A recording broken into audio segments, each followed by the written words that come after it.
Welcome to part 4 and the final installment of Bridge Atlantic's 2017 holiday special. We're your hosts, singer, songwriter, multi-instrumentalist, and record producer, Marcia Novelli from Canada. A man who wears many hats, literally and figuratively. When I'm not releasing music under my own name, I'm producing and mixing records for other artists. So if you'd like to work together or just say hi, add me on Facebook, Instagram, and Twitter. It's all my name, Marcia Novelli. Pretty easy. Easy. And there is one rule. If you are saying hi, you do have to say it like Marcio just said. Hi! Exactly. And I am music web designer Ross Barber-Smith from Scotland, owner of Electric Kiwi, where we create awesome custom websites for bands, artists, and musicians. You can follow me on Twitter, Instagram, and Facebook as Electric Kiwi. And we are excited to let you know that we are also on Patreon. We've recently updated our rewards so you can become a Bridger. That's the official name. Yes. For as little as $1 per month. It's taken Ross a little bit of time, but he's using the word Bridger now. Does he love it? No. Does he love our Bridgers? I'll let him answer that. Okay, perks on Patreon include early access to content, shout-outs on the show, as well as your chance to co-host an episode of Bridge Atlantic alongside Ross and I. And I also have to point out, one of the, I think, least used but most exciting perks on Patreon is the fact that you can actually ask our guests a question, especially because we've had some pretty awesome people on here. Get on Patreon and support us because you will directly be allowing us to continue making this show. We do also have official BTA shirts available to purchase on our website. They look great on you, and all the proceeds go into helping us keep our thousands and thousands of lights on here at Bridge Atlantic. Link to get them in our show notes, and if you use the coupon code BTAROCKS, you'll receive 20% off your purchase as our little way of saying thank you.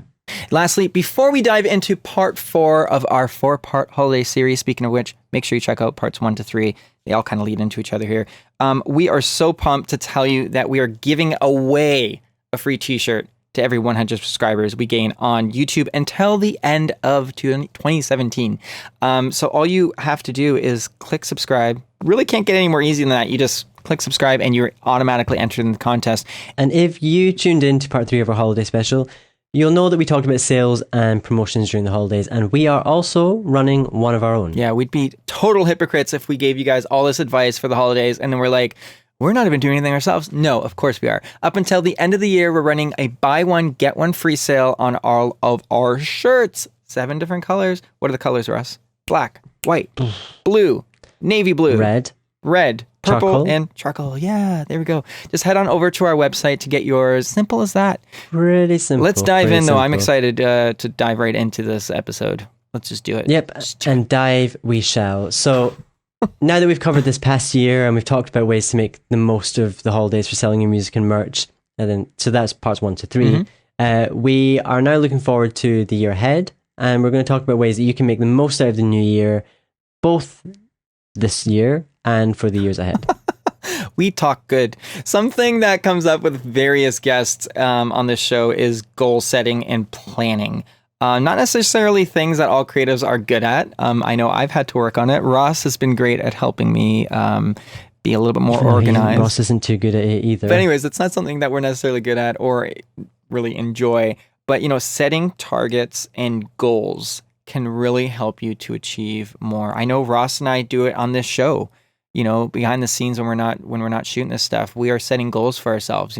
It keeps us excited about the show. It keeps us on track, and it actually really interestingly we see the growth happen when we stay on track on those goals, because we make ourselves accountable for them, and you end up taking the steps necessary to get to that realistic goal, and then you also have that dream goal at the end of the day. Yeah, and since we're talking about New Year, I think people like to set New Year's resolutions, but I think the problem is that too many people set unrealistic goals and put too much pressure on themselves, and then they're disappointed and demotivated when they don't reach those huge goals.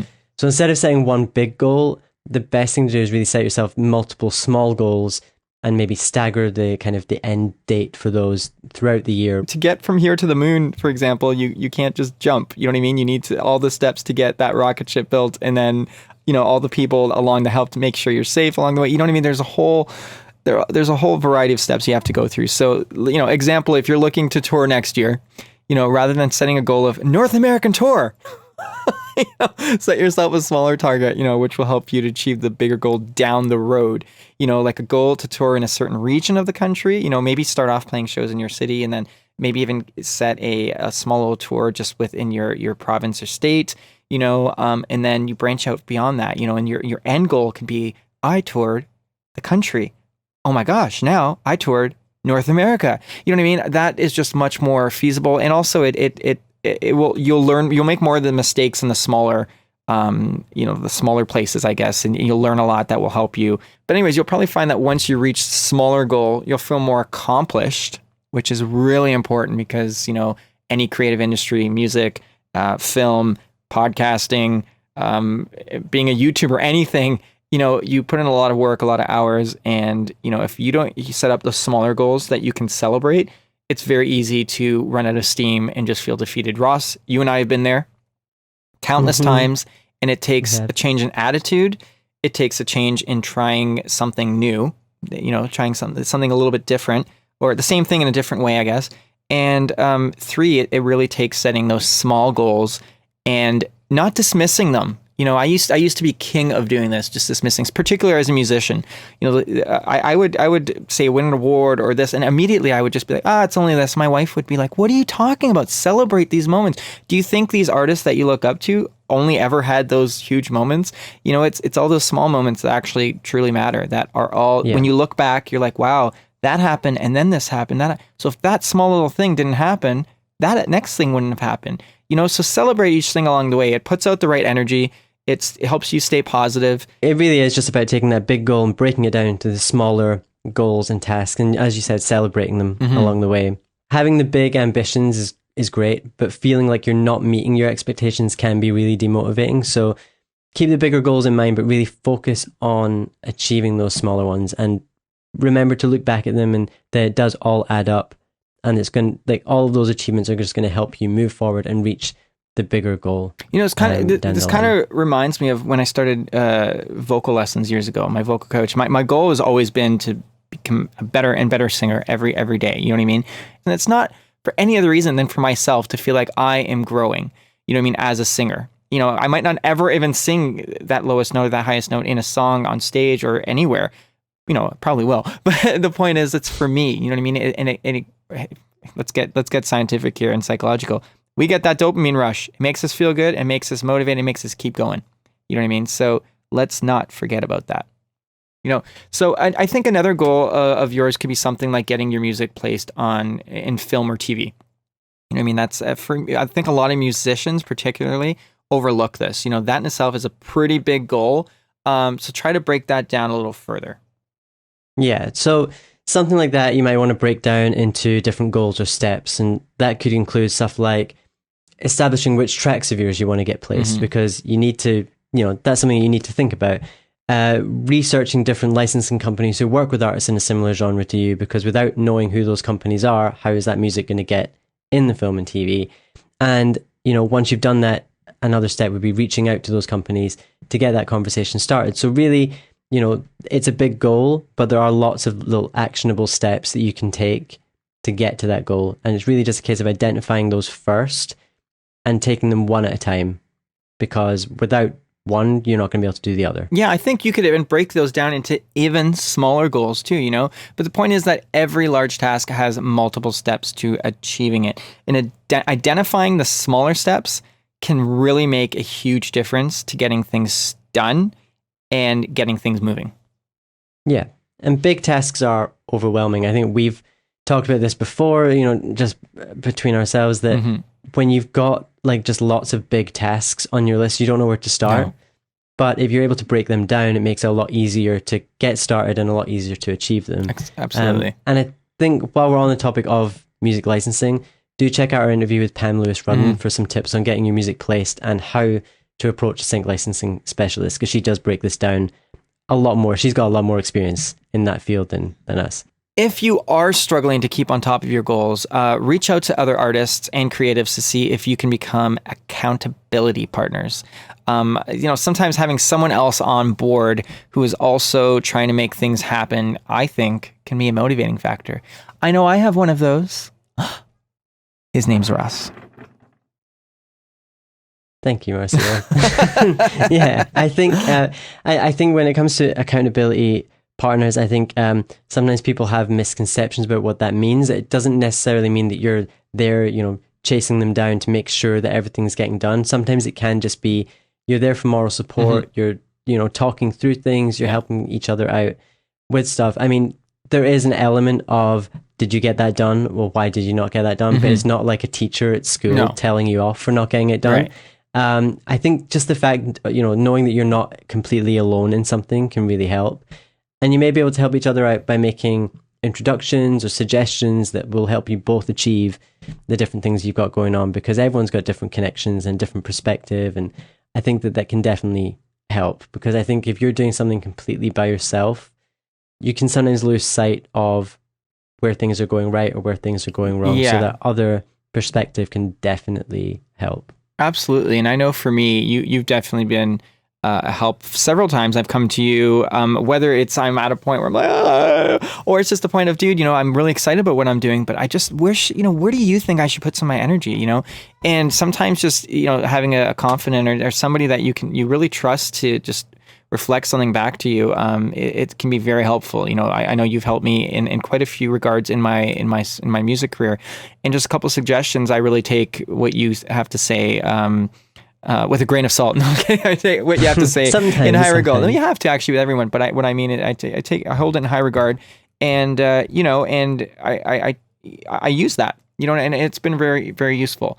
And I mean, here's the thing: if you don't have someone like that, find a friend, or a family member, or even a psychotherapist to talk to. That some of them actually specialize in creative careers, right? But the one thing that is cool about finding a friend, particularly that's also in the creative industry, I think they'll get it a bit more. Sometimes family and friends just don't get it when you're a creative, whether you're a musician, an actor, an author, an artist, anything like that, sometimes they just don't get it. So it's good to it doesn't have to be someone in your exact field, but any creative will get the hustle, they'll get the frustration, they'll get the amount of work and the payoff, the unbalanced relationship between the two, they'll get it. And there's also something I read somewhere, and I think we should still implement this. The idea of finding someone that's just slightly above you, and I don't mean above you. I don't mean that in the sense of they're better than you. There's a little further along in their career journey. Yeah, in their journey, a little bit further along in the career that you can learn from. Find someone that's your peer. That you're growing with, and then also find someone that maybe is not where you're at yet, and give back to them. Just as a good karma. You know what I mean? And I this doesn't have to be literally. When I say that you should do this, I think we do this. We just don't realize that we do this, but.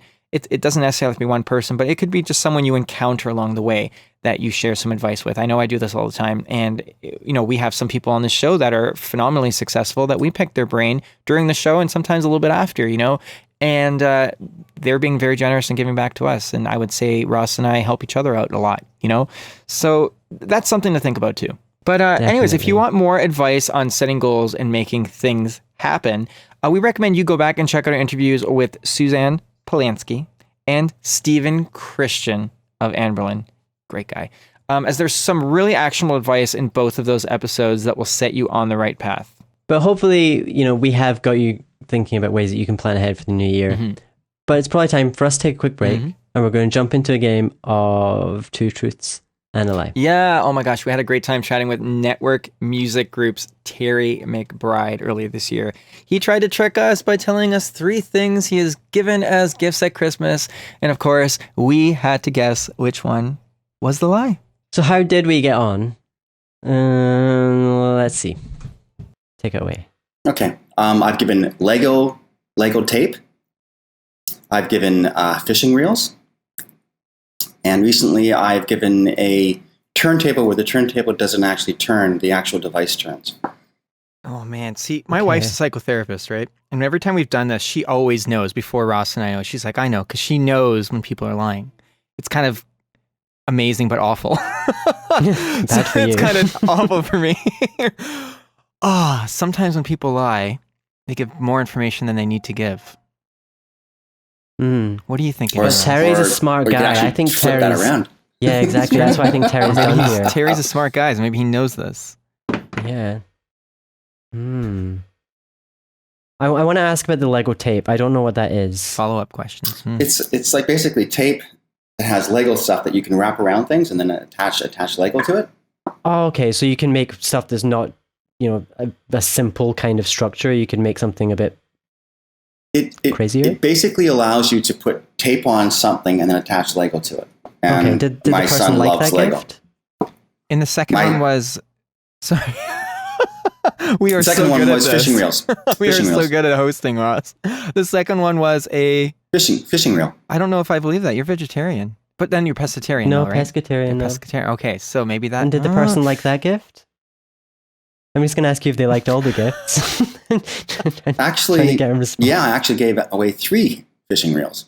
Oh, you're good at this, Terry. And then I gave 1 to myself, too. Oh, and the third one was the turntable. But the table doesn't actually turn. So where did you get that from? Indigo. Wow. It's utterly brilliant. Utterly brilliant. Terry, you're a mystery. I kind of want to just give up. Well, use your intuition and think about it this way, since obviously I've stumped you. None of them are a lie, but one of them's a bit of a white lie. Okay, so one of them's not quite what I already know what I'm going to say in my instinct. Okay, go. Okay. I'm going to say the fishing line is not true. I'll see what Ross Well, is. it's fishing reel, you mean. reels, so Fishing it reels, wasn't sorry. a fishing Okay. line. Yeah. And Ross? We need some kind of game music I'm going. gonna go with the Lego tape. And the Lego tape is right. Because I haven't given it to him yet. Oh, You've bought it, but you've not given it to him. That was a tricky Aha. one, though, Terry. My son's getting it this year, but he hasn't gotten it yet. Because- So technically, I haven't given it to him yet. Technically, you got us there because I mean, he answered I it so wanna try and confidently, right, Ross? celebrate, but it's kind of like it's not really a great victory because it was a guess. Yes, but you got it right. I did get it right. I'll be a good sport. So Congratulations, Ross. my medal will be in the post. Thank you. What, from me? Jeez. Just give me a medal emoji or something. That works. Yeah. That's great. Thanks for playing with us, Terry. Send him some fishing line. Oh, Terry. That was a fun one. I think that this was actually one of the first times that we played Two Truths and a Was Lie it? in a while. I think we'd done them earlier in the year, but then we took a break. Right. So it was kind of, we were a bit rusty on the old detective skills, but there's a fun one. We're not going to quit our day jobs and become detectives anytime soon. No, we're not. But it was a lot of fun. Anyways, you mentioned taking a break before, and I think that's possibly a good topic for us to touch on. We already talked about planning out your new year, which I think I do. I get really excited at the beginning of the year, I should say. Ross kind of laughs at me a little bit because I'm like, it's a new year. You get excited at the beginning of the year and then it declines. It declines, but then it picks No, back it doesn't up. always. No, It but doesn't. this year I stay pretty positive. Like we said, definitely plan for your new year. Generally speaking, have a big goal that you want to reach for that year and have mini goals, maybe that you want to reach every quarter or even every month, like a small thing. It probably makes sense more in the quarter just because so many things can change and happen. But, have those goals set and, have some flexibility because things will change. New opportunities that you never thought would be possible will come up. And also some other things might not be realistic anymore. You know what I mean? So keep yourself flexible, but do have have something going into the new year with. But having said that, I almost said setting. Having setting that, I think that it's also important that, let's say creatives in general who run their own businesses, and let's face it, being a musician, any kind of creative, if you want to make a living off it, it is running your own business. It can be hard for us to take breaks. Yeah. Any of us. I think we've kind of learned that the hard way. Burnout is real, and it's something we're both familiar with, and something that we've also seen throughout the creative industries. I've seen, other people who work in the industry definitely approaching it or just experiencing it, because I think we put a lot of pressure on ourselves to succeed. And as a result, we don't always take the time off that we need because we feel like we constantly have to be working towards something or... Oh, yeah.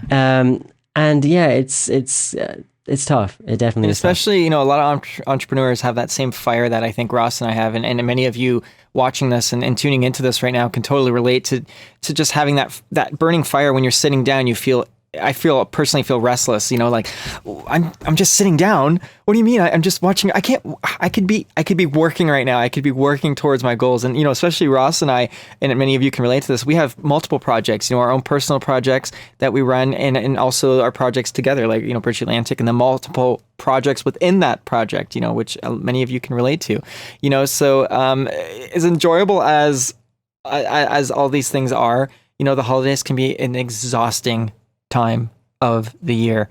I think we can all understand that. It's a perfect time to take a break once all the craziness has died down before getting back into work mode for the new year.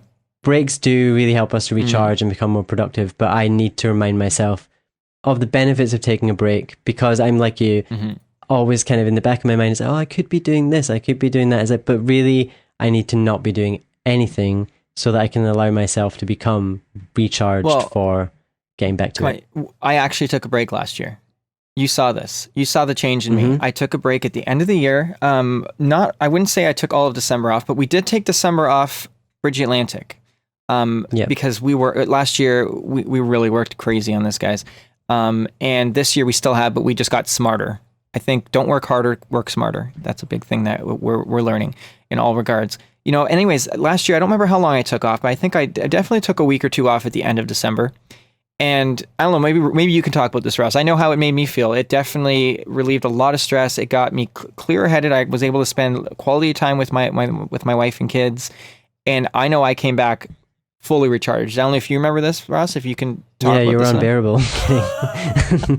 No, I'm kidding. No, you definitely did take some time off, and I think it was definitely a good thing for you, because I think we were both getting a bit frazzled towards the end of the year. So I think taking that break was definitely needed. Yeah, and I think the new year feels like a fresh start in many ways, right? So when you're planning ahead for your goals, see if you can sketch out some time for breaks in there too. You know what I mean? I think that's something I should definitely do for the new year, because we often just take breaks when we feel exhausted, at least for me. You know what I mean? It's like, I'm exhausted. It's like I don't have a choice. I need to break. But I think maybe if we looked ahead and we kind of gave ourselves permission to take a break after, a certain amount of work days, or a certain amount, I don't know, whatever makes sense to you.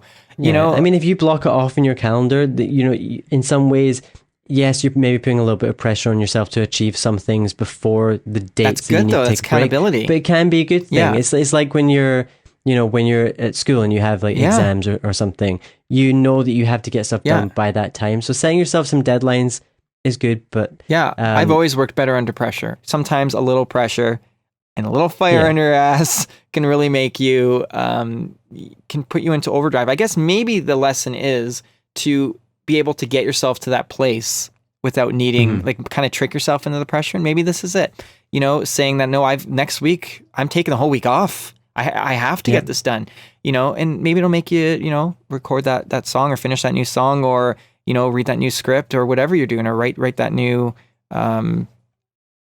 novelle. So, if you have these breaks planned, you might be more likely to stick to them, I think. It's different for everyone, but you might find that regular short breaks work better for you than less frequent, longer breaks.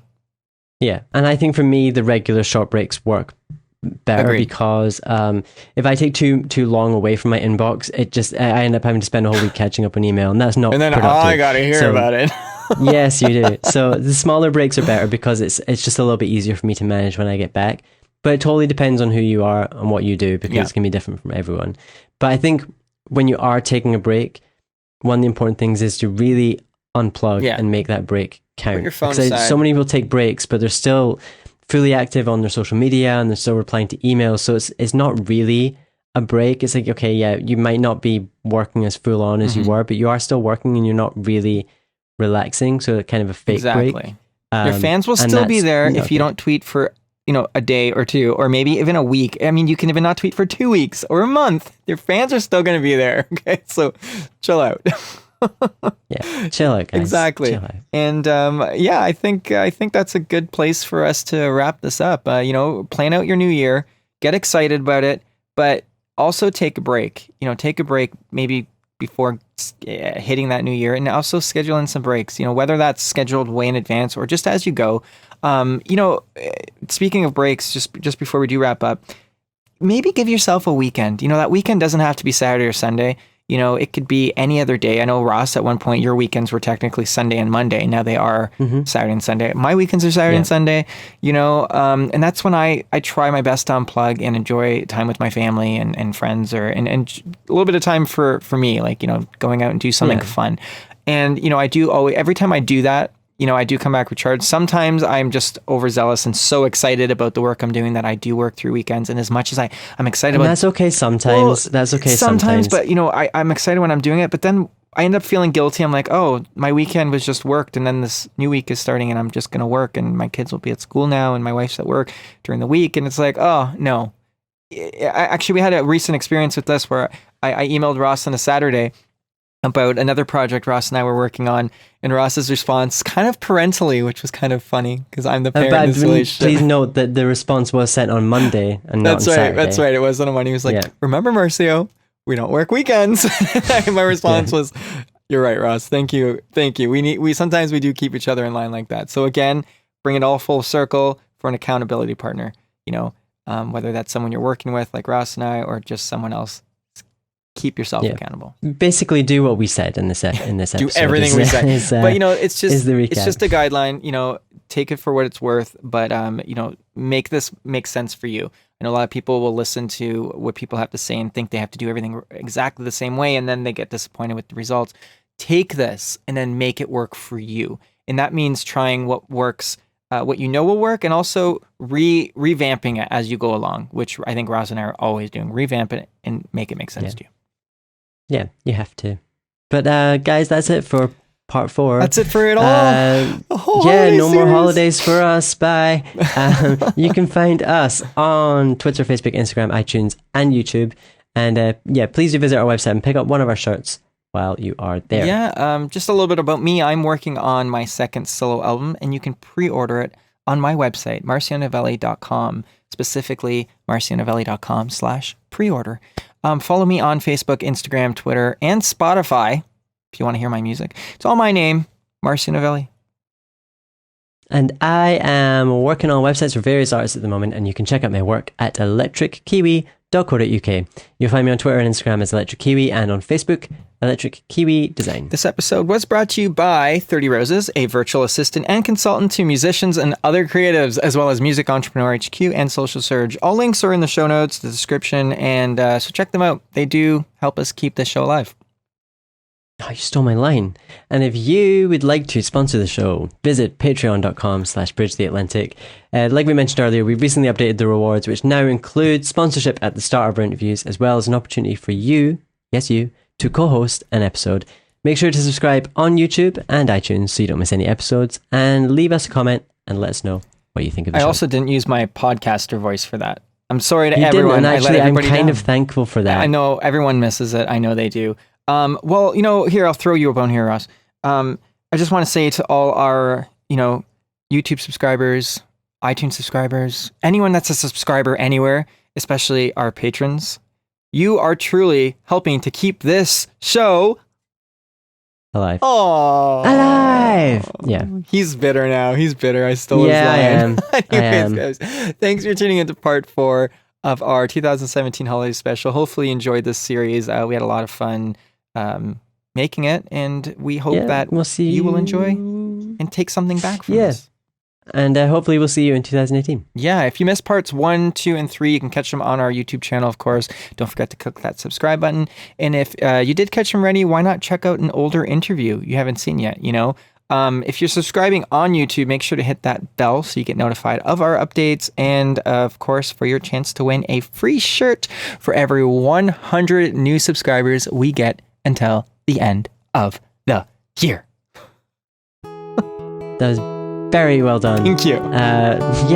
Happy holidays, guys. And we hopefully will see you in 2018.